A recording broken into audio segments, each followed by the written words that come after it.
Good morning, students. Now, this is the second part of financial market chapter.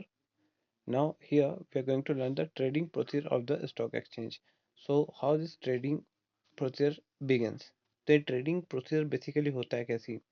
जब भी आप stock market में trade करते हो तो शुरू से लेके अंत तक मतलब एक अकाउंट ओपन होने से आपके सेटलमेंट तक मतलब जब बाय और सेल दोनों हो जाते हैं, मतलब बायर के पास में शेयर आ जाता है और सेलर के पास में मनी आ जाती है, उसको हम सेटलमेंट बोलते हैं। तो लास्ट प्रोसेस रहती है। तो सबसे पहले ऐसा तो होगा नहीं कि बाय सेल कर लोगे, you will have to begin from the very first stage. तो यहाँ पे सबसे पहले क्या होता है, you will have to select a broker first, सबसे पहली step. So this type of case study can come and you will have to remember this thing in steps। इसको स्टेप में याद रखना पड़ेगा आपको। सिलेक्शन ऑफ ब्रोकर, सबसे पहले अपन क्या करते हैं, ब्रोकर सिलेक्ट करते हैं। मतलब कि स्टॉक एक्सचेंज पे अगर आप ट्रेड करना चाहते हो ना, तो you can not directly deal with the stock exchange. Stock exchange के साथ आप डायरेक्टली डील नहीं कर सकते हो, बीच में ब्रोकर्स खड़े रहते हैं। एक ब्रोकर कौन होता है, ऐसा कोई व्यक्ति पर्सन नहीं होता है, basically it's the body corporate मतलब कि जैसे कि इंडियन फ्लाइन हो गया, कार्वी हो गया और मोतीलाल ओसवाल हो गए, तो all these are registered broker by given registration by SEBI. तो सेबी के द्वारा ये सब रजिस्टर्ड ब्रोकर्स होते हैं जो कि ये बाय सेल करवाते हैं, और इनके साथ में हम डीमेट अकाउंट खुलवाते हैं। ठीक है, तो डीमेट अकाउंट ये लोग खोल के देते हैं, बट एक्चुअली अपना जो डीमेट अकाउंट खुलता है वो क्या रहता है, बेसिकली एक डिपॉजिटरी हैंडल कर रही होती है, एनएसडीएल और सीडीएसएल। तो वो चीज़ हम बाद में देखेंगे। सबसे पहले आपको करना क्या है, that is selection of the broker. हम ब्रोकर को सिलेक्ट करेंगे। So the buying and selling of security can only be done through the registered brokers who are the member of stock exchange. तो ये सब कौन रहते हैं, मेंबर्स रहते हैं स्टॉक एक्सचेंज के। Now the broker can be individual, partnership firm and corporate bodies as I told you. So the first step is to select a broker who will buy and sell security on the behalf of the investor। मतलब अगर मैं investor हूँ तो मेरे behalf पे they are going to buy and sell the security. Security क्या होती है, शेयर। तो ब्रोकर बाय सेल करेगा शेयर्स को मेरे लिए। Now, before placing the order to the registered broker, has to provide the other details or information। तो जो डिटेल इन्फॉर्मेशन ब्रोकर आपसे मांगेगा, ऐसा नहीं कि डायरेक्टली बगैर बोले वो आपसे ट्रेड कर लेगा, आप उसको बोलोगे कि मेरे लिए ट्रेड कर दो and he is going to trade for you, ऐसा नहीं होगा। सबसे पहले आपसे केवाईसी मांगेगा। केवाईसी नो योर कस्टमर होता है, कि आप कौन हो क्या हो। तो बेसिकली कुछ डॉक्यूमेंट आपको सबमिट करने पड़ेंगे आपके ब्रोकर के पास, that is PAN card, date of birth के लिए प्रूफ कुछ भी आपके पास में, जैसे कि ड्राइविंग लाइसेंस हो गया वो। ठीक है। Now education qualification and occupations, मतलब कि आप अगर किस फील्ड में है, occupation usually this thing is not asked, but आपके क्वालिफिकेशन के आप क्या काम करते हो, तो वो चीज़ आपके फॉर्म में डिटेल में भरना पड़ता है। देन रेसिडेंशियल एड्रेस कहाँ रहते हो, बैंक अकाउंट की detail, depository account details, depository है तो मतलब उसकी अकाउंट की डिटेल्स वहाँ पर देनी पड़ेगी। Then name of any other brokers with whom you have registered, अगर कोई और ब्रोकर है जिसके साथ रजिस्टर्ड है उसका नाम। Then client code number in client registration form, तो ये वहीं से अलॉट होता है। Now, after taking this information, broker open a trading account in his name of the investor। तब जो भी इन्वेस्टर है उसके नाम से ब्रोकर के पास में अकाउंट खुल जाता है और वो उस ब्रोकर का क्लाइंट बन जाता है, वो investor. Okay. Now second point is opening demat account with the depository. अब डिपॉजिटरी बेसिकली क्या होती है, depository is a kind of entity जो कि आपके जितने भी शेयर्स रहते हैं उसको डीमटेरियलाइज फॉर्म में रखती है, मतलब कि इलेक्ट्रॉनिक फॉर्म में रखती है। फिजिकल एग्जिस्टेंस नहीं रहता है शेयर्स का, बेसिकली सब उनके पास में, डिपॉजिटरी के पास में डिजिटल एक तरह से डेटा रहता है शेयर्स का, तो उसको हैंडल करते हैं। Now, dematerialization account or beneficiary owner account refers to an account which an Indian citizen must open with the depository participant to trade in the listed security in the electronic form। Okay, तो ये क्या रहता है, electronic form में shares आपको account में दिखेंगे। The second step in trading procedure is to open the demat account. तो दूसरा प्रोसेस क्या रहता है, सबसे पहले अपन ने ब्रोकर सिलेक्ट किया, फिर क्या करेंगे, यहाँ पर हम डीमेट अकाउंट को ओपन करेंगे उसके साथ में। ठीक है, ये चीज़ है। अब बेसिकली इंडिया में कितनी टाइप की डिपॉजिटरी है, तो यहाँ पर इंडिया में दो ही डिपॉजिटरी, एनएसडीएल और सीडीएसएल होती है। ठीक है, और यहाँ पर देखो क्या है कि सबसे पहले the security held in electronic form by the depository. तो याद रखना, जो शेयर्स रहते हैं इलेक्ट्रॉनिक वे में, मतलब कि ऐसा फिजिकल नहीं रहता, हार्ड कॉपी नहीं रहती शेयर की, उनके पास में क्या रहता है, डिजिटल या इलेक्ट्रॉनिक फॉर्म में रहता है शेयर।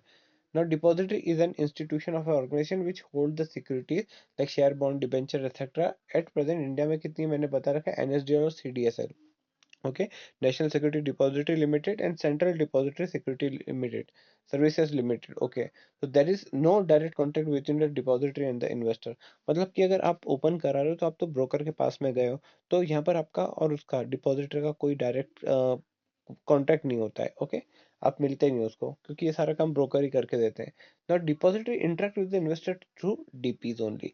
अब ये जो डिपॉजिटरी एनएसडीएल सीडीएसएल ये क्या करती है, ब्रोकर, ये डायरेक्ट ब्रोकर जो है उसको अपना एक तरह से मेंबर बना के रखती है। अब वो ब्रोकर जो है वो अकाउंट खोल रहा है, तो एक तरह से ये उनको एक तरह से डीपीज बोलते हैं, डीपीज यानी डिपॉजिटरी पार्टिसिपेंट्स। तो जितने भी ब्रोकर रहते हैं रजिस्टर होते हैं as a depository participants in depository के साथ में, मतलब एनएसडीएल सीडीएसएल के ये डिपॉजिटरी पार्टिसिपेंट होते हैं। तो जैसे कि मैं हूँ, मैं मान लेता हूँ मेरा अकाउंट शेयर खान में है। ओके, तो शेर खान एक ब्रोकर है और साथ ही साथ शेर खान क्या है, डिपॉजिटरी पार्टिसिपेंट भी है। तो मैं जब उसके साथ अकाउंट खुलाने जाऊंगा तो वो मेरा अकाउंट इनके साथ में खोल देगा, क्योंकि वो डिपॉजिटरी पार्टिसिपेंट है। तो मैं एनएसडीएल सीडीएसएल के पास डायरेक्ट नहीं गया। ओके, तो ये इस तरह से आपका डीमेट अकाउंट खुल जाता है। फिर आप क्या करोगे, ऑर्डर प्लेस कर लोगे। ऑर्डर प्लेस क्या होता है, जैसे कि बाय 100 शेयर ऑफ रिलायंस या कोई सी भी कंपनी के जिसके आप बाय करना चाहते हो शेयर, वहाँ पे खरीद सकते हो। After opening the demat account the investor can place the order. The order can be placed to the broker either by DP personally or through the phone or email। आप phone के through call करके broker को बोल सकते हो कि मेरे लिए इतने शेयर खरीद लो, या फिर ईमेल, यूजुअली कॉलिंग ही होती है। ओके, ब्रोकर्स या उनके साथ में आप कॉलिंग करके बाय कर सकते हो। फिर क्या होता है, match the share and the best price. मतलब ब्रोकर क्या करता है, वो जो ऑनलाइन जाएगा और कनेक्ट करेगा मेन स्टॉक एक्सचेंज से। देखो ये जितने भी ब्रोकर, इनका सिस्टम किससे कनेक्टेड रहता है, स्टॉक एक्सचेंज से कनेक्टेड रहता है, जैसे कि एनएससी बीएससी। तो वहां पर जो भी बेस्ट प्राइस अवेलेबल है तो वो आपको वहां पे मार्केट में मिल जाएगी, जिसपे आप बाय या सेल कर दोगे। फिर क्या होता है, जैसे ही आप ऑर्डर मैच हुआ, मतलब ऑर्डर यहाँ पे मैच वर्ड क्या मैं बताता हूँ। जैसे कि अब मैच की बात करते हैं, कि जैसे कि हमने 200 रुपये पे, 200 रुपीज पे रिलायंस के शेयर बाय किए। ठीक है, ये मैंने प्लेस किया ऑर्डर, मेरे को इतने पे शेयर चाहिए। ठीक है, इतने पे बाय चाहिए, 200 पे। अब रिलायंस इंडिया लिमिटेड का शेयर 200, या इसको कैंसिल कर लेते हैं। यहाँ पे चल रहा है रिलायंस इंडिया लिमिटेड का 199 पे चल रहा है। ठीक है, तो बेसिकली हम यहाँ पर क्या कर रहे हैं, यहाँ पर मैं चाहता हूँ कि मैं इस मार्केट में शॉर्ट सेल करूँ। या शॉर्ट सेल का एग्जांपल थोड़ा आपके लिए डिफिकल्ट हो जाएगा, तो एक काम करते हैं, let's go through a different way. Like match कैसे करते हैं, जैसे कि मान लो कि मार्केट में प्राइस चल रहा है रिलायंस इंडिया लिमिटेड का 200 रुपीज का। ठीक है, तो यहाँ पर ये भी मार्केट प्राइस दिख रहा है मुझे, स्टॉक एक्सचेंज पे ट्रेड कर रहा है इस प्राइस पे शेयर। पर मैं इतना महंगा नहीं खरीदना चाहता। मैंने क्या किया, 198 रुपीज का शेयर वहां पे लिख दिया, मतलब 198 का मैंने ऑर्डर प्लेस कर दिया। ऑर्डर प्लेस कर दिया ब्रोकर के साथ में कि इतने पे आएगा ना शेयर गिर के, तब खरीदना। तो ये जो चीज है, जब ये प्राइस मार्केट प्राइस, या ये जो मार्केट प्राइस है ये गिर के 198 पे आ जाएगी, इस पे आ जाएगी, तो मेरा शेयर बाय हो जाएगा। मतलब ये प्राइस जो मैंने डाली है वो मैच करना चाहिए स्टॉक एक्सचेंज के प्राइस से। नेशनल स्टॉक एक्सचेंज या बॉम्बे स्टॉक एक्सचेंज, दोनों पे जो भी शेयर लिस्टेड है जिसपे मैं बाय करना चाहता हूँ उसका प्राइस ऐसा आ जाना चाहिए। फिर क्या होता है, जैसे ही मैच करेगा प्राइस तो ऑर्डर एग्जीक्यूट हो जाएगा। मतलब कि यहाँ पर जो शेयर है वो ब्रोकर, यहाँ मेरे ब्रोकर के टर्मिनल से सीधा जाता है कहाँ पे, स्टॉक एक्सचेंज में। और वो जो सारे कंप्यूटर आपस में टर्मिनल्स वगैरह कनेक्टेड रहते हैं। तो बेसिकली मेरा ऑर्डर एग्जीक्यूट होगा। एग्जीक्यूट हो गया मतलब मैंने 200 शेयर डाले थे, जैसी प्राइस मैच की तो एग्जीक्यूटेड, ऑर्डर एग्जीक्यूटेड लिखा हुआ आ जाता है कि आपका हो गया बाय। ठीक है, ये चीज। Then issue of contract note. अभी कॉन्ट्रैक्ट नोट क्या होता है, जो भी डिटेल्स रहती है बेसिकली 24 के आवर्स के अंदर आपका जो ब्रोकर रहता है, जैसे कि शेर खान मान लिया मैंने ब्रोकर है मेरा, तो इशू करेगा मुझे कॉन्ट्रैक्ट नोट, और ये आता है मेरी ईमेल आईडी पे। ठीक है, तो उसमें क्या थी, नंबर ऑफ शेयर्स, कितने पे खरीदे, कितनी प्राइस पे बेचे, डेट क्या थी, टाइम क्या थी, चार्जेस क्या लगे, ये सब बातें उसमें लिखी रहती कॉन्ट्रैक्ट नोट पे। पीडीएफ फाइल एक बन के आती है ईमेल आईडी पे। फिर क्या होता है, delivery of share and making payment. Now, now the investor has to deliver the shares sold, pay cash for the shares bought. Now this should be done immediately after receiving the contract note or before the day when the broker shall make the payment or delivery of the share to the exchange. This is called as the pay in day. अब यहाँ पर क्या होता है, जैसे ही आप ये bye करते हैं बेसिकली इसका ट्रेडिंग प्रोसीजर 3 दिन का रहता है। तो यहाँ पर जो सेटलमेंट साइकिल रहता है बेसिकली, तो 3 तरह से देख सकते हैं अपन। ट्रेडिंग डे, मतलब इसको यूँ देखते हैं, टी, देन T+1 और T+2, है ना, ट्रेडिंग डे। ये T+2 है ना, ये दिस इज 2। तो यहाँ पर मान लेते जैसे कि वेडनेसडे था। ओके, वेडनेसडे को मैंने ट्रेड डाला, रिलायंस के शेयर बाय किए इस दिन, तो मेरा ट्रेडिंग डे रहता है, ठीक है, मैंने आज ट्रेड किया। फिर ये जो चीज लिखी है यहाँ पर मेकिंग पेमेंट वाली बात किया, इसको पेन डे बोलते हैं, ये क्या रहता है, ये वाला रहता है। मतलब यहाँ पर क्या रहता है बेसिकली, अगर ये स्टॉक एक्सचेंज है, नेशनल स्टॉक एक्सचेंज है, तो ये मतलब इस पे अपन ट्रेड करने वाले हैं, ठीक है। और यहाँ पर क्या होता है बेसिकली, यहाँ पर एक ब्रोकर खड़ा है कोई, और यहाँ पर भी एक ब्रोकर है, ठीक है। यहाँ पे दो ब्रोकर्स है बेसिकली, और यहाँ पर ये जो ब्रोकर है, ये इसके साथ में जो है बंदा वो बाय करना चाहता है, और यहाँ वाले ब्रोकर के साथ में जो भी व्यक्ति कहीं पे होगा वो सेल करना चाहता है। तो बेसिकली ब्रोकर बीच में आ रहे हैं इनके, और ये स्टॉक एक्सचेंज यहाँ पर है, ठीक है।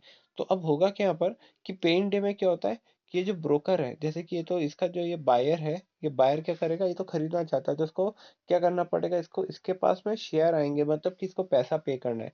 तो ये अपने ब्रोकर के थ्रू पैसा यहाँ पर इसके पास दे देगा, एनएससी के पास में, ठीक है। और यहाँ पे जो सेलर है उसका शेयर है, तो ये सिक्योरिटी किसको दे देगा, इसके ब्रोकर से होता हुआ इस एनएससी को दे देगा।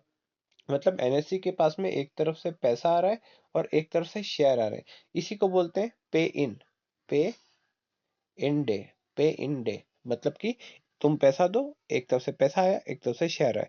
फिर अगले दिन क्या होगा, ये एनएससी यानी कि T+2 पे क्या करेगा बेसिकली, पे आउट डे बोलते हैं इसको, मतलब पे इन इन पे आउट।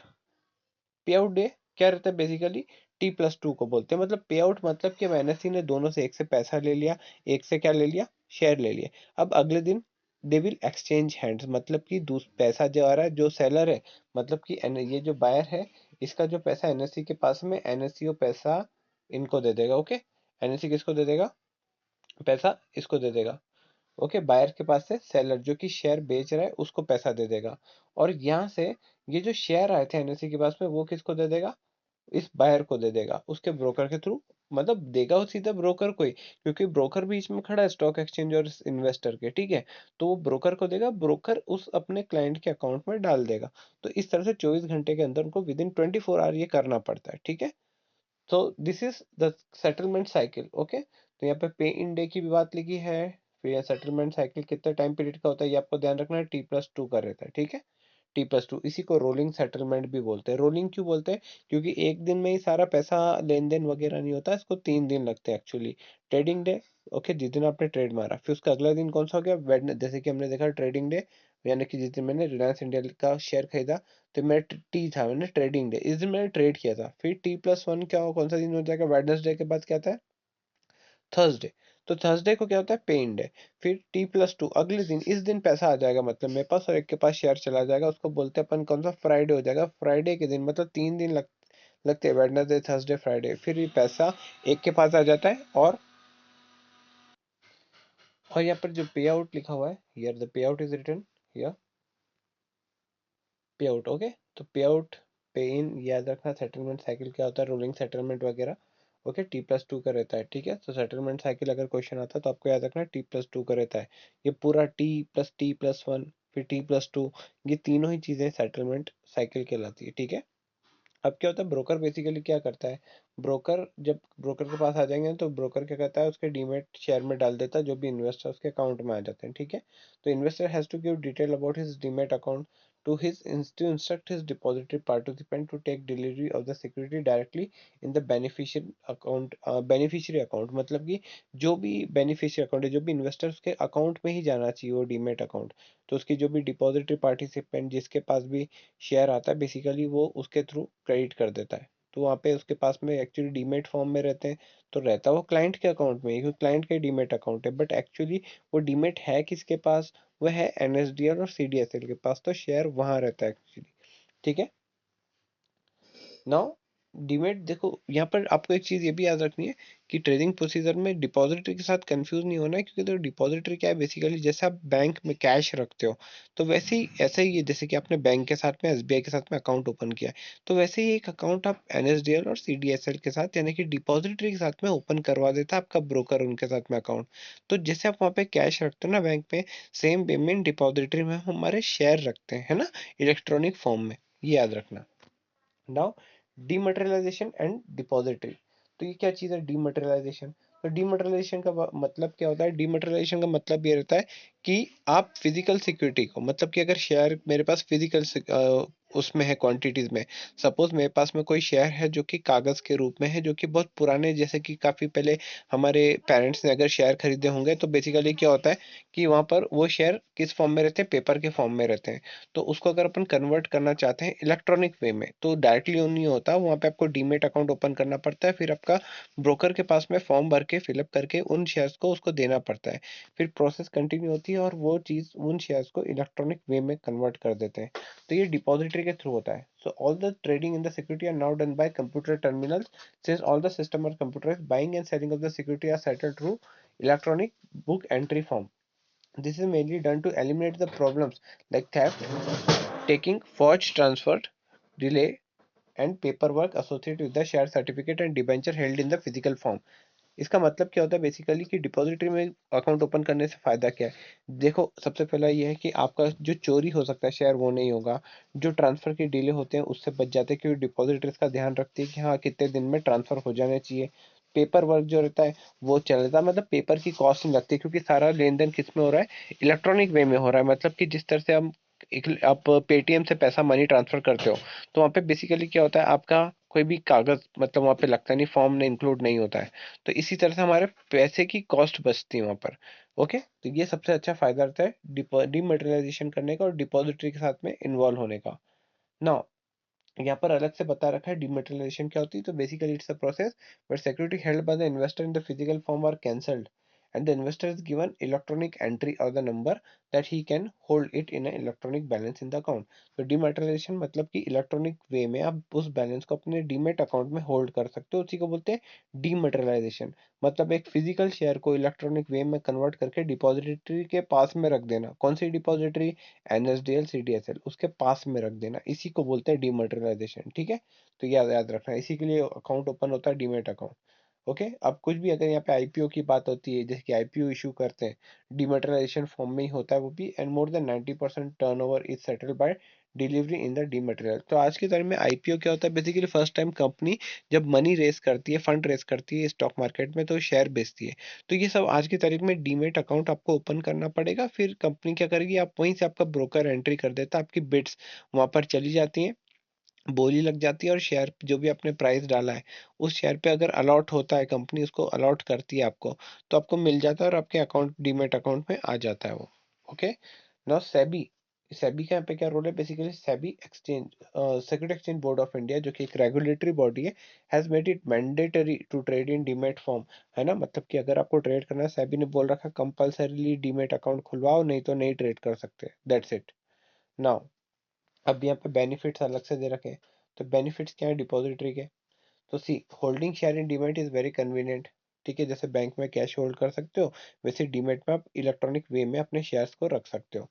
फिर सेकंड पॉइंट है, this demat security can be pledged और मॉर्गेज टू गेट लोन। इसको आप मॉर्गेज कर सकते हो, मतलब गिरवी रख के इन शेयर्स के अगेंस्ट, मतलब जो आपने उन्हें परचेज किए स्टॉक मार्केट में, आप उसको गिरवी रख के, उसको बोलते हैं प्लेज करते हैं, और मॉर्गेज कर सकते हो उसको रख के, है ना। तो वहां से आप लोन लेना चाहते हो तो आप शेयर को गिरवी रख के भी ले सकते हो। Then there is no danger of theft, मतलब कोई चुरा नहीं सकता, धोखा नहीं दे सकता। पहले क्या होता था, जब फिजिकल शेयर्स खरीदे बेचे जाते थे, नकली शेयर भी बेच देते थे, लोगों को बेवकूफ बना देते थे। बट अब ऐसा नहीं हो सकता, चोरी नहीं हो सकता। रिड्यूस पेपर वर्क, ये बात भी मैंने बताई थी कि पेपर वर्क रिड्यूस हो जाता है, सब कुछ इलेक्ट्रॉनिक वे में हो रहा है। Then fifth point, it is a broker responsibility to create the correct number share in the account.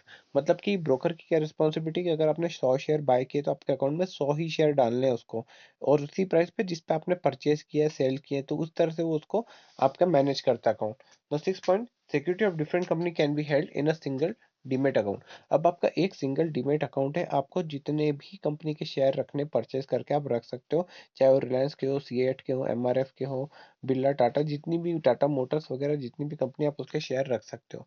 Now working of demat account. अब डीमेट अकाउंट की वर्किंग क्या है? See, before opening the demat account with the depository, the investor has to select a DP. DP के साथ, DP यानी कि depository participant को आपको सिलेक्ट करना पड़ेगा। तो DP is the agent of depository. तो जैसे मैंने बताया, आपका ब्रोकर ही डीपी रहता है, डिपॉजिटरी पार्टिसिपेंट रहता है। मतलब ये डिपॉजिटरी ने उसको परमिशन दे रखी है डीपीज बनने का, मतलब डिपॉजिटरी ने क्या बोला कि तुम डिपॉजिटरी पार्टिसिपेंट बन जाओ, किसको? ब्रोकर को, और उसको परमिशन दे दिया, वही ये सारा काम करके दे रहा है। तो डीपी कौन हो सकता है? डीपी एक बैंक हो सकती है, ब्रोकर भी हो सकता है और फाइनेंशियल सर्विस कंपनी भी हो सकती है। तो बेसिकली यहाँ पे ब्रोकर ही बन जाते हैं डीपी, हम डीमैट उनके साथ ही खुलवाते हैं और वो सारा काम करके देते हैं ब्रोकर। तो बेसिकली सबसे कन्वीनियंट रहता है किसी ब्रोकर के साथ में अकाउंट खोलना। Then second, filling filing of an account opening form with PAN card details and photograph. तो आपको यहाँ पे क्या करना पड़ेगा, जब डीमेट खुलाओगे तो पैन कार्ड, आपका फोटोग्राफ, डिटेल्स वगैरह सब लगेंगी। नाउ सपोज ये जो फोर्थ पॉइंट है, sorry, third point, the physical share security to be given to the DP along with the request form in the dematerialization। मतलब कि अगर आपके पास में कोई फिजिकल शेयर पड़े हुए हैं, जैसे कि मान लो मेरे पास रिलायंस इंडिया लिमिटेड का बहुत पहले टाइम से खरीदे हुए 100 शेयर पड़े हुए हैं और वो कागज के रूप में, मतलब कि वो हार्ड कॉपीज हैं, तो उसको मुझे सॉफ्ट कॉपी में कन्वर्ट कराने के लिए वो किसके साथ देने पड़ेंगे? इन ब्रोकर्स को देना पड़ेगा, जो कि डिपॉजिटरी पार्टिसिपेंट्स होते हैं। तो वो क्या करेंगे, उसको डीमेट अकाउंट खुलवा के उसको डीमेट फॉर्म में कन्वर्ट करा के मेरे अकाउंट में डाल देंगे। Then fourth point, if the shares are applied in IPO, then simple details of demat account and DPS should be given to the allotment would automatically be added to the demat account. तो जब भी आप IPO यानी IPO के through shares खरीदते हो, जब first time company share बेच रही है, आप परचेज करना चाहते हो, आपने बोली लगाई, तो बेसिकली क्या होता है, अगर आप उस रेंज में आते हो, जैसे कि कंपनी ने जो 200 रुपये के शेयर आपको मिले, अब आप कंपनी ना लॉट किए शेयर और आपको मिल रहे, तो डायरेक्टली आपके बेनिफिशियरी यानी कि आपके अकाउंट में आ जाएंगे, डीमेट अकाउंट में आ जाएंगे। फिर if the share are to be sold through broker, then DPs must be instructed to debit the account with the number of shares sold। अब मान लो अगर आपने बेचे हैं शेयर ब्रोकर के थ्रू, तो आपके पास मान लो आपके डिपॉजिटरी पार्टिसिपेंट के पास में, जो कि आपकी NSDL CDSL होती, आपके पास वहाँ पे अकाउंट में 100 शेयर पड़े हुए थे, पर आपने 50 बेच दिए, तो वहाँ पर अब बैलेंस कितना बचा? 50 शेयर का। तो इस तरह से वो कम भी हो जाते हैं, जैसे कि खाते में आपके बैंक का पैसा कम होता है, कुछ परचेस करते हो तो वैसे शेयर भी हो जाते हैं जब आप बेच देते हो। Now, the broker then give instructions to his DP for the delivery of the share to the stock exchange। मतलब कि ब्रोकर क्या करता है बेसिकली, कि जो एक तरह से स्टॉक एक्सचेंज से बात करता है, अगर डिलीवरी करनी है तो वो उसको अरेंज करके देने पड़ते हैं ब्रोकर को शेयर कहीं से। ठीक है, अगर आपके पास शेयर नहीं है तो आपका ब्रोकर कहीं ना कहीं से अरेंज करके वो एक्सचेंज में, स्टॉक एक्सचेंज पर देगा। ठीक है, ना the broker then receives the payment and pays the person for the share sold. अब मतलब कि क्या रहा है, ब्रोकर क्या कर रहा है, वो अमाउंट रिसीव कर रहा है, वो जो पर्सन है जिसने कि शेयर बेचे उसको पैसा देगा, तो किसके थ्रू आ रहा है? ब्रोकर के थ्रू ही आ रहा है, जैसे इससे पहले मैंने सेटलमेंट प्रोसेस में समझा था, ठीक वैसे ही। Then 8 point, all this transactions are to be completed within T+2 days। तो जैसे मैंने बोला, रोलिंग सेटलमेंट का टाइम पीरियड क्या था? T+2 trading day plus 2 additional days. तो इसके दौरान पूरा सेटल हो जाना चाहिए। Now, what are the constituents of depository system? तो यहाँ पे कौन कौन रहते हैं? बेसिकली दो रहते हैं, डिपॉजिटरी रहती है और डिपॉजिटरी पार्टिसिपेंट रहते हैं ना। ये दो ही एंट्री रहती है। तो डिपॉजिटरी NSDL CDSL हो गई, और depository participant banks, broker, financial institution, इस तरह के हो गए। ठीक है, तो डिपॉजिटरी क्या थी? इट्स द एपेक्स ऑर्गेनाइजेशन और यूनिट ऑफ डिपॉजिटरी सिस्टम। तो एक एपेक्स बॉडी रहती है, which is just like a bank where the depositor or investor can deposit and withdraw the money and security। तो एक ऐसी जगह है जहाँ पर आप क्या कर सकते हो? डिपॉजिट भी कर सकते हो शेयर को, और निकाल भी सकते हो। ठीक है, in depository the investor can deposit and withdraw his share. तो सिंपली डिपॉजिटरी है। ओके, तो डिपॉजिटरी क्या है? Is the institution which hold security like share debenture. अब हमको पता है क्या होल्ड करती है? शेयर और डिबेंचर होल्ड करती है डिपॉजिटरी। तो depository interact with investor through depository participant. Already मैंने आपको बता दिया कि आप डायरेक्टली डिपॉजिटरी के साथ डील नहीं करते, डिपॉजिटरी पार्टिसिपेंट्स के साथ में डील करते हो, जो कि ब्रोकर ही है, उसको ही परमिशन दे रखी है। तो बेसिकली वही डील करता है एज द डीपीज। तो डिपॉजिटरी पार्टिसिपेंट के साथ आप डील करते हो, आप डिपॉजिटरी एंड NSDL CDSL के पास नहीं जाते हो। Now, the third point, the depository participant can offer services only after obtaining a certificate from SEBI। तो डीपी सर्विस कब दे सकता है? जब तक इनको सेबी से सर्टिफिकेट नहीं मिलेगा ना, जब तक वो एक डिपॉजिटरी पार्टिसिपेंट नहीं बन सकता है। देन, और ये सेबी से ही क्यों? क्योंकि सेबी क्या, रेगुलेटरी अथॉरिटी, सेबी ही लाइसेंस वगैरह जो भी काम, परमिशन देने का काम सेबी करता है, तो that is why SEBI is so important. Now, investor has to open depository account with the DP is called demat. अब यहाँ पे इन्वेस्टर को किसके साथ अकाउंट खुलवाना पड़ता है? डीमेट अकाउंट किसके साथ खुलता है? हमेशा डिपॉजिटरी अकाउंट यानी कि डीपीज के साथ में खुलता है। ठीक है, Now depository, with the help of depository, participant control electronic transfer of security and settlement of transactions. अब डीपीस क्या होते हैं, बेसिकली ये कंट्रोल करते हैं सारा लेन देन जो भी सिक्योरिटी यानी शेयर्स का होता है, और सेटलमेंट करवाना, मतलब कि कौन सी डिपॉजिटरी से जाके निकल के शेयर दूसरी डिपॉजिटरी में एनएसडीएल सीडीएसएल के पास जा रहा है, तो ये अकाउंट जैसा रहता है बिल्कुल, कि एक का शेयर जा रहा है, निकल के बेचा तो दूसरे के पास गया। तो डिपॉजिटरी पार्टिसिपेंट में तो बहुत सारे लोगों के अकाउंट होंगे, डीमेट अकाउंट, तो किसी के अकाउंट में से निकाल के दूसरे का के अकाउंट में क्रेडिट किया शेयर को, तो शेयर का क्रेडिट और डेबिट चलता रहता है यहाँ पर। Okay, now 6 point, depository can be hypothecated against a loan, मतलब कि आप इनको गिरवी रख के लोन ले सकते हो। आपके डिपॉजिटरी की जो रिसीट रहती है उसको दिखा के बता सकते हो कि मेरे पास इतने शेयर पड़े हुए, मुझे लोन दे दो, तो शेयर के अगेंस्ट लोन मिलता है ना। Then depository issues receipt of bonus share in the electronic form. अब डिपॉजिटरी जब भी आपको बोनस शेयर मिलते हैं, जब कंपनी को बहुत सारा प्रॉफिट होता है तो कंपनी बोनस यानी एक्स्ट्रा शेयर आपको देती है, तो इस केस में भी डिपॉजिटरी के पास आएंगे और डिपॉजिटरी आपको दे देगी। Then 8 point, depository offer nomination facility of demat account. तो नॉमिनी क्या होता है, अगर मान लो आपको कुछ हो जाता है तो आपके शेयर किसको मिलेंगे, जैसे कि आप चाहते हो अपने बच्चों को मिले आपके, तो आप अपना नॉमिनी में बच्चों का नाम लिख सकते हो, तो शेयर उसको मिल जाएंगे।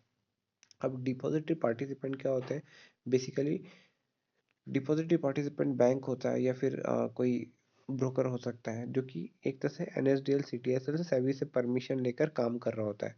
Now depository is an agent, और the depository and investor has to interact only with a DP and not with the depository. तो मैंने बता रखा है कि आप डीपीस के साथ में यानी डिपॉजिटरी पार्टिसिपेंट के साथ में इंटरेक्ट करते हो, डिपॉजिटरी के पास में आप नहीं जाते हो। For all his dealing in the share and electronic form, कोई भी तरह की डीलिंग अगर इन्वेस्टर कर रहा है तो उसके पास जाता है, डिपॉजिटरी पार्टिसिपेंट के पास, ना कि डिपॉजिटरी के पास। तो as per SEBI guidelines, any financial institution the share brokers and bank etcetera can become DP after registration with SEBI. ठीक है, तो ये क्या, सेबी के साथ रजिस्ट्रेशन के बाद ही डिपॉजिटरी पार्टिसिपेंट बन सकते हो।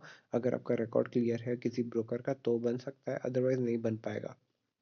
Okay, now basically DP is a vital important intermediary in depository system, and all buying and selling of the share under depository system take place through DP only। मतलब जितना भी काम काज चलता है बाय सेल शेयर का, तो depository participant के through होता है। ठीक है, नाउ स्टॉक एक्सचेंज इंडाइसेस। अब बेसिकली स्टॉक एक्सचेंज दो टाइप के रहते हैं, बेसिकली यहाँ पे निफ्टी की बात कर लो या सेंसेक्स के बोलो, तो ये इंडेक्स होते हैं ना। अभी किस किस के सेंसेक्स रहता है, बॉम्बे स्टॉक एक्सचेंज का, बीएससी बोलते हैं इसको, ये मुंबई में इसकी बिल्डिंग है बहुत बड़ी, तो बॉम्बे स्टॉक एक्सचेंज इसको बोला जाता है। और ये एन निफ्टी यानी कि एनएससी का है, तो national stock exchange of India बोल लो या एनएससीआई बोल लो या एनएससी बोल लो उसको, नेशनल स्टॉक एक्सचेंज। तो इसका नेशनल स्टॉक एक्सचेंज का इंडेक्स निफ्टी रहता है। निफ्टी के अंदर कितने शेयर रहते हैं याद रखना, 50 शेयर रहते हैं, 50 शेयर रहते हैं। ठीक है, इट इज, इसका फुल फॉर्म क्या है, नेशनल इंडेक्स फॉर 50 शेयर। और ये क्या रहता है, बेसिकली इसको सेंसिटिविटी इंडेक्स बोलते हैं, सेंसेक्स को सेंसिटिविटी इंडेक्स के नाम से सेंसेक्स रखा है इन्होंने। इसके अंदर टोटल 30 शेयर्स होते हैं। ठीक है, तो बीएससी में 30 रहते हैं, एनएससी में 50 रहते हैं, ये आपको याद रखना है। तो यहाँ पर इस तरह से 50 शेयर। अब आप बोलोगे सर स्टॉक एक्सचेंज में शेयर तो बहुत सारे होते हैं, तो इसमें इतने कम क्यों है। तो बेसिकली क्या क्राइटेरिया है कि निफ्टी में जब आप बोल रहे हो कि निफ्टी में 50 शेयर हैं, तो ये किस बेसिस पे उस पर ट्रेड कर रही है, यही क्यों लिस्टेड है। तो जिन शेयर में सबसे ज़्यादा लोग खरीदते बेचते हैं, बाय सेल करते हैं, या फिर हाई वॉल्यूम्स रहते हैं, जिस शेयर को सबसे ज़्यादा खरीदा और बेचा जाता है पूरे स्टॉक एक्सचेंज पे, वो ही शेयर इसमें लिस्ट होते हैं।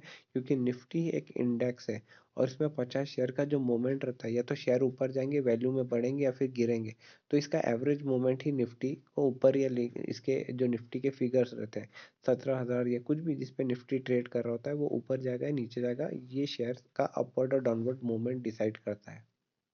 नाउ व्हाट इज डीम्यूचुअलाइजेशन या फिर other benefit of online stock exchange. तो ऑनलाइन ट्रेडिंग करने का क्या फ़ायदा है। तो सबसे पहले डीम्यूचुअलाइजेशन कंसेप्ट रहता है कि ऑनलाइन ट्रेड करते हो कि स्टॉक एक्सचेंज पे आपको कुछ फ़ायदा मिलता है, तो क्या है वो। Basically earlier on the intermediate the broker use to own and control and manage the stock exchange. पहले क्या होता था 1991 के पहले, बेसिकली जब हर्षद मेहता का स्कैम हुआ था 1991 में, तो उसके पहले क्या होता था, सब कुछ ब्रोकर कंट्रोल करा करते थे, सब बाय सेल करना शेयर वगैरह, तो बैंक वगैरह भी उनके थ्रू ही डील करते थे। तो ब्रोकर का एक बहुत स्ट्रॉन्ग होल्ड हुआ करता था स्टॉक मार्केट्स पे, तो वो मैनिपुलेशन भी करते थे। So the ownership and management of stock exchange by brokers often led to conflict in the interest by broker and their clients. तो इसकी वजह से क्या क्लाइंट को बहुत कभी कभी इन्होंने नुकसान भी दिया, कभी कभी कुछ स्पेशल क्लाइंट्स को फायदे भी दिया, तो इस तरह से अपने पैसे कमाते थे. Now to solve this problem the government did demutualisation of stock exchange. तो इसको ठीक करने के लिए गवर्नमेंट ने डीम्यूचुअलाइजेशन कर दिया. तो डीम्यूचुअलाइजेशन होता क्या है? इट मीन्स और refers to separation of ownership and control of stock exchange from the trading right of the members. तो इसमें ब्रोकर के जो ट्रेडिंग राइट्स रहते थे उसको सेपरेशन कर दिया, मतलब कि जो कंट्रोल रहता था उसको सेपरेट कर दिया और ओनरशिप अलग कर दिए. तो through mutualisation there is the reduction of the chances of brokers using the stock exchange for personal gains. अब इनको डायरेक्ट एक्सेस नहीं है मार्केट में, उसका कंट्रोल नहीं है. तो इस तरह से ओनरशिप और ये जो कंट्रोल है इसको छीन लिया गया इन ब्रोकर के पास से, और डिम्यूचुअलाइज करके एक विश्वास जगाया गया इन्वेस्टर के मन में कि अच्छा हो गया, अलग हो गया, भी लोग उसको कंट्रोल नहीं कर सकते, आपका नुकसान नहीं कर सकते अपने पर्सनल फायदे के लिए. तो ये बेसिकली बाद में डिम्यूचुअलाइजेशन कर दिया गया था स्टॉक एक्सचेंज का. फिर सेबी को बनाया गया. अब सेबी क्या है? सेबी एक security exchange board of India है. तो ये क्या एक रेगुलेटरी बॉडी है, ठीक है. इसको कब बनाया गया था? Basically it was set up in 1988 to regulate the function of security market. तो SEBI promotes orderly and healthy development in the stock market. But initially SEBI was not able to exercise complete control over the stock market transaction. It was left as the watchdog to observe the activity but found ineffective and in regulating and controlling them. तो basically SEBI जो force में आया था actually तो 1992 में आया था. सेबी को जब ये सब लीगल स्टेटस मिला तो सेबी की एक्चुअल पावर 1992 में फॉर्म हुई और एग्जिस्टेंस में आया. तो उसके बाद इसने काम करना शुरू किया. और सेबी क्या बेसिकली एक कॉर्पोरेट एक कंपनी की तरह है which has a separate legal existence and perpetual succession. मतलब कि जिस तरह से आप कंपनी को बनाते हो वैसे ही सेबी को भी बनाया गया रेगुलेट करने के लिए. और सेबी का काम क्या था कि कोई भी इलीगल एक्टिविटी या फिर कोई भी फ्रॉडुलेंट एक्टिविटी आपको स्टॉक मार्केट में दिख रही है तो उसको कंट्रोल करना है या फिर उससे रिलेटेड रूल्स एंड रेगुलेशन बनाना था कि it's just like a watch dog over the stock market. तो स्टॉक मार्केट का एक वॉच डॉग जैसे कि निगरानी रखने वाला डॉग होता है, सेम वे में सेबी को बनाया गया कि तुम निगरानी रखोगे. Now reasons for establishment of SEBI. अब सेबी को क्यों बनाया गया? What was the reasons? See, सबसे पहले रीजन क्या था कि लोगों का विश्वास उठ गया था स्टॉक मार्केट के ऊपर से. बहुत सारा माल प्रैक्टिसेस यानी कि गलत चीजें चल रही थी, धोखा दिया जा रहा था लोगों को. तो it also started in the market such as price rigging. Price rigging क्या होता है? प्राइस को ऊपर नीचे लेकर जाना, तो प्राइस रिगिंग बोलते हैं उसको. मतलब प्राइस को मैनिपुलेट करना अपने पर्सनल फायदे के लिए, ठीक है. फिर क्या है? अनऑफिशियल प्रीमियम और न्यू इश्यूज. मतलब कि जो प्रीमियम है तो शेयर के ऊपर ज़्यादा कीमत ले लेना, डिले करना डिलीवरी में, शेयर काफ़ी देर से देना, violation of rules and regulation of stock exchange. मतलब कि जो लिस्टिंग रिक्वायरमेंट है उसको ठीक से फुलफिल नहीं करते थे कंपनी लोग. तो due to this small practices the customer started losing confidence and faith in the stock exchange. तो जब कुछ भी सही नहीं चल रहा था मार्केट में, सब हर कंपनी अपने हिसाब से रूल्स रेगुलेशन फॉलो नहीं रहते, तो इसको सेबी को बनाने का इन्होंने डिसीजन लिया. क्योंकि जो कि क्लाइंट थे, मतलब क्लाइंट मतलब कि जो इन्वेस्टर थे उनका कॉन्फिडेंस चला गया था. They don't wanted to invest in this capital markets. So the government of India decided to set up an agency और regulatory body known as SEBI. तो इसके लिए SEBI को बनाया गया. अब what was the role of SEBI? SEBI का role क्या था? सबसे पहले issuers. For issuers it provide a market in a place in which it can raise finance. मतलब इशूअर्स कौन होते हैं? कंपनी होती है जो कि शेयर इशू करते हैं. तो वो क्या अपना पैसा जुटा सकते थे. They can have arrange their money for running their businesses. तो इसमें सेबी ने हेल्प की. देन सेकंडली इन्वेस्टर्स के लिए कि इन्वेस्टर को जो प्रोटेक्शन मिले, उनको मतलब उनका जो राइट है, प्रोटेक्शन क्या होता है? The rights of the investor should be protected, इसके लिए बनाया गया उसको, ठीक है. Then intermediaries. इंटरमीडियरीज कौन होते हैं? ब्रोकर, अंडर राइटर, जो ये आप डिपॉजिटरी पार्टिसिपेंट बन जाना, तो इन सबको ध्यान रखने के लिए. तो इसको क्या करता है? इंटरमीडियरीज के ऊपर भी एक तरह से इसका रोल है, क्योंकि वो जो भी लाइसेंस वगैरह जो भी इसको परमिशन जो देता है, नॉट लाइसेंस, परमिशन जो देता है बेसिकली सेबी से ही मिलती है. तो वो इंटरमीडियरीज को भी कंट्रोल करने के लिए इसको रखा. Now what are the objectives of the SEBI? SEBI के objectives क्या थे? तो सबसे पहले to regulate the activity of the stock exchange, okay. फिर to protect the rights of the investors and ensuring safety to their investment. तो यहाँ पे स्टॉक एक्सचेंज की एक्टिविटी को रेगुलेट करना मतलब संचालित करना, पूरा कंट्रोल करना. रेगुलेट मतलब कंट्रोल करना. फिर क्या करना? इन्वेस्टर के जो प्रोटेक्ट कर रहा है उसके राइट्स को, अधिकारों की रक्षा करना है. मतलब कि जैसे कि सही टाइम पे मुझे शेयर मिल जाना चाहिए, मेरा अधिकार है तो भाई दे दो, गलत ज़्यादा प्राइस चार्ज मत करो, ये सब अधिकारों का रक्षा करना. फिर थर्ड पॉइंट है to prevent fraud and malpractices, कुछ भी तरह का फ्रॉड होता है, स्कैम होता है तो उससे रक्षा करना। Then to regulate and develop the code of conduct, code of conduct क्या होता है, रूल्स एंड रेगुलेशन बनाना ब्रोकर अंडर राइटर जैसे लोगों के लिए, क्योंकि ये लोगों के लिए रूल्स रेगुलेशन बहुत ज़रूरी है। अब बेसिकली फंक्शंस क्या है सेबी के, protective function, development functions and regulatory function, ये तीन तरह के रहते हैं। हम इसको डिस्कस करते हैं प्रोटेक्टिव फंक्शन क्या है। तो बेसिकली प्रोटेक्टिव फंक्शन है प्रोटेक्ट करना, तो सेबी किसको प्रोटेक्ट करता है, इंटरेस्ट ऑफ द इन्वेस्टर, जो इन्वेस्टर के अधिकार है उसको प्रोटेक्ट करता है। तो चेक क्या करता है, प्राइस रिगिंग, प्राइस रिगिंग क्या होती है, it refers to the manipulation of the prices of security with the main objective of inflating or depressing the price of the security, यानी शेयर की प्राइसेस को आप मैनिपुलेट करते हैं कुछ ऑपरेटर्स मार्केट में, जो कि इनके पास में करोड़ों रुपए रहते हैं, वो क्या करते हैं, खूब शेयर को बाय करेंगे, उसका प्राइस एकदम ऊपर ले जाएंगे, फिर एक साथ वो बेच देंगे, तो उससे क्या होता है, बेसिकली शेयर तेजी से नीचे गिरता है। इस तरह से प्रॉफिट मेकिंग करते हैं बाय सेल करके, तो ये होता है प्राइस रिगिंग। तो ऐसा करोड़ों फंड लगा के इस तरह से ये गलत है, मतलब अपने फायदे के लिए उसको यूज कर रहे हैं, तो इसमें क्या होता है, छोटे इन्वेस्टर का पैसा डूब जाता है, इसलिए प्राइस रिगिंग का ध्यान रखते हैं। देन सेकंड है इनसाइडर ट्रेडिंग के ऊपर ध्यान रखना। इनसाइडर ट्रेडिंग क्या होती है, इनसाइड ट्रेडर मीन्स कि अंदर की जानकारी, कंपनी की वाइटल इंफॉर्मेशन बाहर बेचना दूसरों को। तो उसके लिए कुछ भी लोग जो कि अंदर की जानकारी बाहर बेचते हैं, म्यूचुअल फंड वगैरह को, तो ये सब गलत है। क्या होता है, जैसे कि कंपनी में आप मान लो बहुत अच्छी पोस्ट पे हो, suppose you are in a very good post and you have you know about some important decision in the company, जो इंपॉर्टेंट डिसीजन ले जा रहे हैं आपको उनकी जानकारी है, तो आप बाहर वाले को बेच सकते हो उन म्यूचुअल फंड कंपनी को जिनके पास में करोड़ों रुपए है, और वो इन्वेस्ट कर देंगी, बाकी लोगों को, छोटे मोटे इन्वेस्टर को पता भी नहीं चलेगा, पहले वो म्यूचुअल फंड लगा देगा पैसा शेयर में, वो खरीद के बैठ जाएगा, फिर ये न्यूज़ निकालेंगे मार्केट में धीरे से कि वो कंपनी एक दूसरे को बाय करने वाली है, तो फिर बेचारे छोटे इन्वेस्टर के पास में न्यूज़ आएगी, तो देखता है कि शेयर के प्राइस तो ऑलरेडी 20-25 रुपये ऊपर भाग चुके हैं, तो इतना शेयर 20-25-30 रुपये ऊपर खुला है, फिर भी लोग उसमें बाय करके उसको और ऊपर ले जाते हैं, और फिर ये लोग अपना प्रॉफिट बुक कर लेते हैं, बेच देते हैं।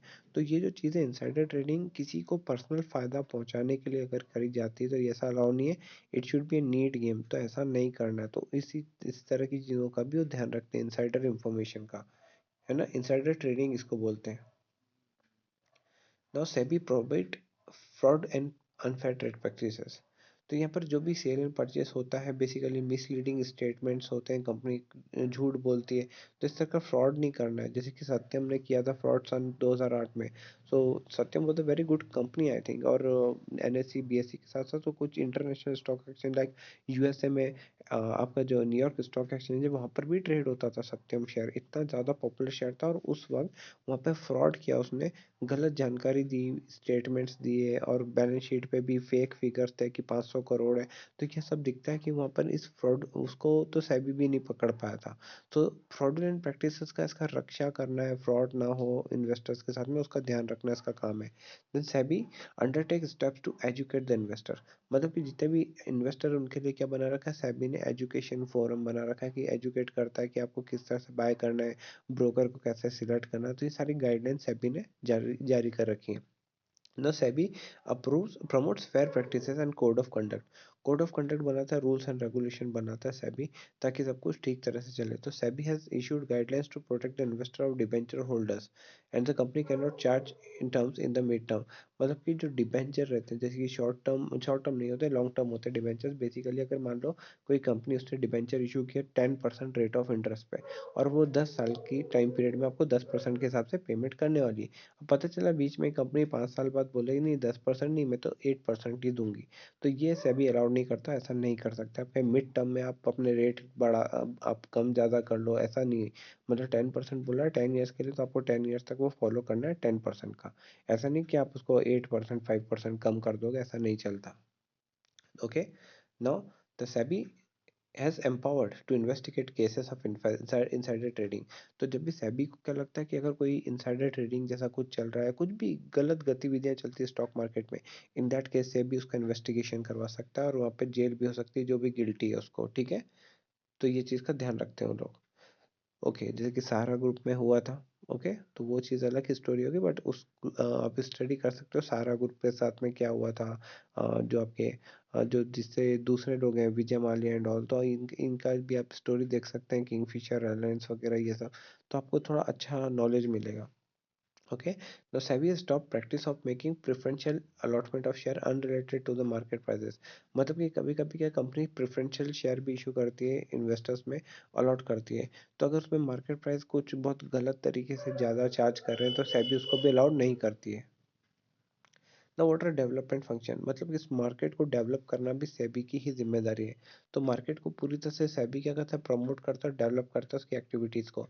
तो इससे क्या होता है, मार्केट में स्टॉक एक्सचेंज पे बिजनेस बढ़ता है, बिजनेस अच्छा होता है, एनएससी बीएससी का बिजनेस बढ़ता है। तो सेबी क्या करता है, इसके लिए एक्टिविटीज़ को रेगुलेट करने के लिए सेबी बहुत सारे काम करता है। जैसे कि सेबी क्या करता है, ट्रेनिंग देता है इंटरमीडिएरीज की, ब्रोकर, अंडरराइटर सबको। सेबी क्या बोलता है, इसकी अच्छी तरह से ट्रेनिंग कराओ, ट्रेनिंग करवा के उनको पूरा एक तरह से सिखाया जाता है कि आपको क्या करना है, क्या नहीं करना है। मैंने जो रूल्स बनाया है उसकी ट्रेनिंग सीख लो, कैसे करना है, क्या करना है। तो इससे एक सही तरह से everything will be administered. Now the second point, SEBI tries to promote activity of stock exchange by adopting flexible and adopted approach. तो सेबी क्या कर रहा है, पे एक्टिविटीज को कैसे प्रमोट करता है। SEBI has permitted internet trading through registered stock broker. आज आप स्टॉक ब्रोकर के साथ में इंटरनेट पे ट्रेडिंग कर सकते हो। फिर सेबी ने क्या किया, SEBI has made underwriting optional to reduce the cost of issue. पहले क्या, कंपनी जब शेयर इशू करती थी अंडरराइटिंग क्या था, कंपलसरी था। अब उसको क्या कर दिया, बेसिकली सेबी ने उसको ऑप्शनल कर दिया। अगर आपको करवाना है अंडरराइटिंग तो करवा लो। अब ये अंडरराइटिंग होता है क्या, देखो क्या होता है, अगर मान लो आपने 500 करोड़ आपको चाहिए थे, आपने उस 500 करोड़ के लिए आपने 5 लाख शेयर बाजार में लेकर आए, मार्केट में लाए, स्टॉक मार्केट में। तो बेसिकली क्या होता है, अब मान लो कि 5 लाख में से सिर्फ 3 लाख या सॉरी 4 लाख ही शेयर लोगों ने परचेज किए, थोड़े शेयर रह गए, लोग नहीं परचेज कर रहे, उन्होंने 1 लाख की डिमांड नहीं दी। तो 5 लाख में से 4 लाख तो बिक गए।